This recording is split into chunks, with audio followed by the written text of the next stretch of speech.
Welcome back to part 3 of doing the numbers of our printing business. Quick reminder as to where we are. Our first balance sheet got us up and running and ready to start our business. We ran the business for a year and we produced an income statement. We then processed the numbers in the income statement to produce the balance sheet at the end of the year. And where we left off is I suggested there were a few bits and pieces that we needed to tidy up. So specifically what we need to do is we need to pay this supplier. We've got to the end of the year and we haven't paid them. So we need to process that transaction. We need to repay some of the debt to the bank because that's typically how a debt or loan works. We paid interest only, but we haven't paid capital or repaid capital to be specific. So we're going to do that. And we are also going to process a what-if scenario that relates to the sales and if our customers paid us on 30 or 60 or 90 days, etc., how that would affect our balance sheet. All right, so let's start off with the creditor. That's a nice easy one to do. We're going to pay the creditor, so we're going to subtract out of our cash 250,000 Rand, and then this number can simply become 0, and that implies that the supplier has been paid. Right, so again you see this double transaction taking place. The next thing we're going to process is a repayment of some debt to the bank. Now typically the way this debt works is the repayment period is related to the timeline of the vehicle or the asset that it's financing. And in this case, it's the vehicle. So I'm going to come over here. I'm going to put it as a capital repayment. And I'm going to calculate it using the original loan, which I am going to divide by the 4 years that the vehicle works for us, and that gets us a number of 125,000 Rand per year. So therefore we can come to the debt amount here, and we can subtract from that the capital repayment in order to get the amount after we have repaid the capital. Now we need to process this transaction through the cash as well. So here we can subtract from that the capital repayment, and that will adjust our cash, and then our balance sheet will remain balanced. Okay, so that's creditors done, and that's the debt capital repayment done. The next piece is I want to look at the customers, and I'm going to make an assumption here for my debtor days that my customers take 30 days to pay.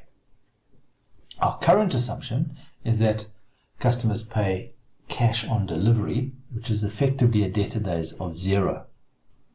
And if we're going to change this to 30, what that means is all the sales that were done in the last month of the year, let's say that's December in the case of this business, following a calendar year, we would then say, well, they've paid us for 11, and the month of December, they haven't paid us. So we can do a calculation here where we might say, let's take the sales for the year. Let's divide that by 365. That would give us a sales per day. And then we could say, well, once you've got a sales per day, what if you multiply that by 30 days? And that would give us a pretty good indication. Not precise, of course, but a pretty good indication of the sales that we do each month. And we're going to say, why don't we assume that we did this amount of sales in December? We can then calculate from using the R1 million in total sales minus the portion that hasn't been paid to us yet. We can determine the portion that has been paid to us. In other words, the cash received. So when we did our cash calculation here, we had a whole lot of transactions that were going through here. We started with the 250,000, and we processed some dividends and some tax and interest, expenses. And here we processed that the customer paid us R1,000,000. That was in cell J4. So we added plus J4 here. But instead of adding the plus J4, I want Excel to add this one down here, which is J23. So I'm going to tell Excel not to use that one, but to use this one. And let's see what happens. All right. So if we put our trace precedence back, we can see Excel now is using this number instead of that number. And of course, our balance sheet now doesn't balance. So we need to correct that, because now we need to introduce a debtors number. And here the debtors number is this portion that has not been paid to us. And this is an asset in our business, money that customers owe us. And now you can see our balance sheet balances. That's fantastic. Now we can play with this if we want. We can say, what if customers, instead of paying us on 30 days, paid us cash? That means our debtor days would be 0. And there you see, you've got no debtors outstanding, your debtors is 0, and you are receiving R1,000,000 in cash. 30 days, that was the scenario we just had. Now what if customers took 60 days to pay us? Well, there will be a bigger debtors amount. Customers would owe us more, and our amount of cash on the balance sheet would be less because we haven't been paid. Okay, so if we made this 90 days, we would see how the debtors gets bigger and the cash gets smaller. Maybe your customers take 120 days, around about 4 months to pay you.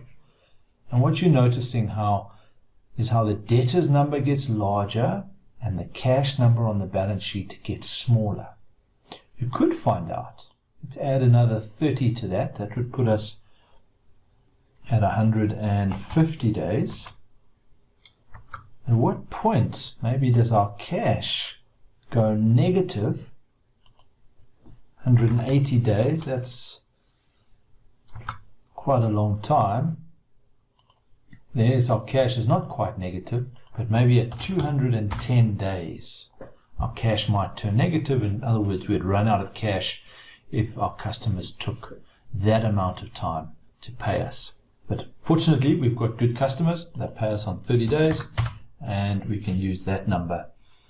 But what's important about that debtors number is just to recognize how by changing one of what we call the working capital items on how long customers take to pay us impacts on the cash. And that's something we're going to look at in more detail as we progress on our journey.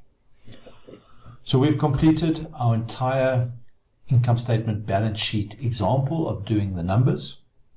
What will come next in the journey is I'm going to ask you guys to have a go at this.